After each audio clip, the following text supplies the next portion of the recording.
तब भी वो कोई शिकायत नहीं करती।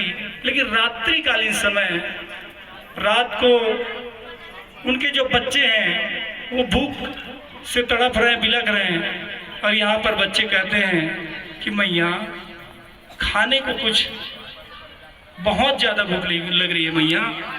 और इतने में मैया जो है बीच में बताती कि आज एकादशी है। ऐसा कर करके बच्चों को टालती थी, लेकिन बच्चों से के दुख देखा नहीं जाता था। और सुदामा जी क्या करते थे, उनने अयाचक व्रत धारण कर लिया था। शास्त्र क्या कहता है कि ब्राह्मण को भिक्षा नहीं मांगना चाहिए, ठीक है ना। कोई दरवाजे में आता है ना भिक्षा मांगने के लिए, तो ब्राह्मण लोग को भिक्षा नहीं मांगना है। ब्राह्मण अगर भिक्षा मांगता है तो उसका ब्राह्मण तत्व तो नष्ट हो जाता है। तो ब्राह्मण को क्या मांगना है? दान। आपको ज्ञान देंगे, उसके बदले मिलेगा दान। समझे? आस्था के साथ आपने कहीं गए तो मांगना नहीं है, कुछ शिक्षा दीजिए कि आज जो है माघी पूर्णिमा है, इतना ही चर्चा के दौरान बता दिए, उसके बदले में आपको शेर सीधा मिल गया। आपने ज्ञान दिया उनको नहीं पता था माघी पूर्णिमा के बारे में, आपने बताया, और आप जाति के ब्राह्मण हैं तो आपको दान मिलेगा। तो अयाचक धर्म का पालन करती वो 5 घर में जाते थे, भगवान नाम का संकीर्तन करते थे। 5 घर में जाकर दरवाजे पे खड़े होकर कृष्ण कृष्ण कृष्ण कृष्ण इतना ही नाम लेते थे। कुछ समय तक रुकते थे, जिनको दया आ जाती थी वो निकाल के कुछ दे देते थे, भगवान को धन्यवाद देते थे, उस परिवार को धन्यवाद देते थे, और वापस अपने घर आके जो भी मिलता था उससे पूरा परिवार जो भरण पोषण करते थे। ये बना रहा है प्रक्रिया निरंतर। और यहीं पर कई बार एक भी घर से कुछ नहीं मिलता था, तब भी वो 5 से 6वां घर नहीं जाते थे। दरवाजा बंद है, ताला लगा है, तब भी, यानी उनका नियम था सिर्फ 5 घर जाना है और 5 से 6वें घर नहीं जाना है। ये नियम उनका बना पड़ा था। पत्नी से रहा ना गया, बहुत दुखी थी, बच्चों का भूख देखा न गया, तो वो अपने पति से कहती है, स्वामी मैंने सुना है कि द्वारिकाधीश कृष्ण भगवान आपके मित्र हैं, तो आप जो है जाकर उनसे सहायता क्यों नहीं लेते? सुदामा जी कहते हैं वो मेरे मित्र नहीं है, वो मेरे सब कुछ हैं। कृष्ण भगवान जो है मेरे मित्र ही नहीं है, मेरे सब कुछ हैं। सुदामा को द्वारिका जाने का, भगवान से सहायता लेने का जरा भी इच्छा नहीं था। बार बार प्रेरित करने पर, और धन की लालसा भी नहीं थी। धन की लालसा तो उनकी पत्नी सुशीला को थी, अपने बच्चों के लिए, अपने परिवार के लिए। तो सुदामा जी कहते हैं, शास्त्र में कहा गया है राजा, गुरु, मित्र और देवता, ये चारों के पास जब भी जाए तो फिर खाली हाथ ना जाए। यानी यहाँ जब आते हैं देवता के पास तो कुछ नहीं तो एक फूल लेके आ जाए, खाली हाथ नहीं आना है। वैसे राजा के पास जाए तो कुछ ना कुछ उपहार लेके जाए, मित्र के पास जाए तो भी कुछ लेके जाए, और गुरु के पास तो लेके ही जाना है, ठीक है ना। तो ये चारों के पास खाली हाथ नहीं जाया जाता, ये जानते थे सुदामा जी। और साथ में कृष्ण कौन है? कृष्ण राजा है, मित्र है, जगत के गुरु हैं, और साथ में देवता भी हैं, यानी 4 in 1, चारों एक ही हैं।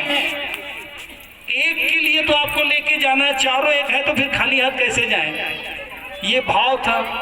और धन्य है सुशीला जो कहती है कि मैं कहीं से व्यवस्था करती हूँ, और बाजू के ही घर में से धुले हुए कुछ चावल उसके पोटली में बांधते हैं।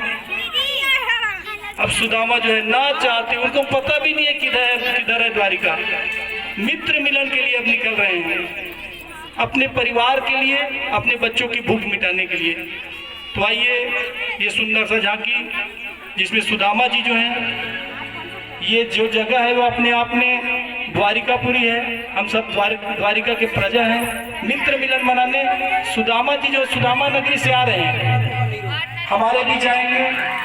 हमें जो मनोभाव एक मित्र से दूसरे मित्र तक का भाव है उसको हमें देखना है। प्रेम से वृंदावन बिहारी लाल की जय।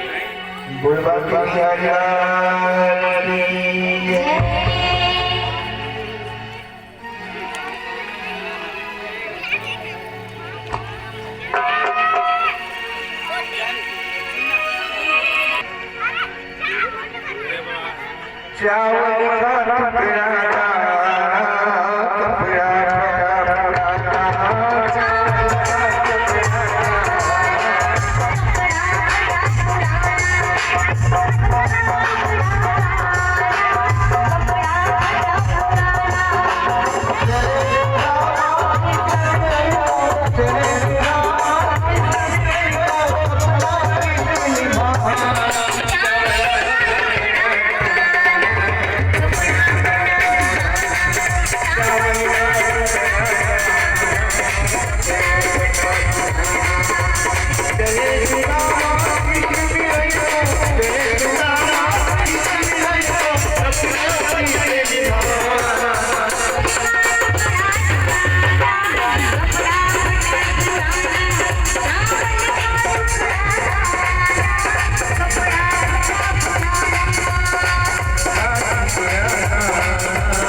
के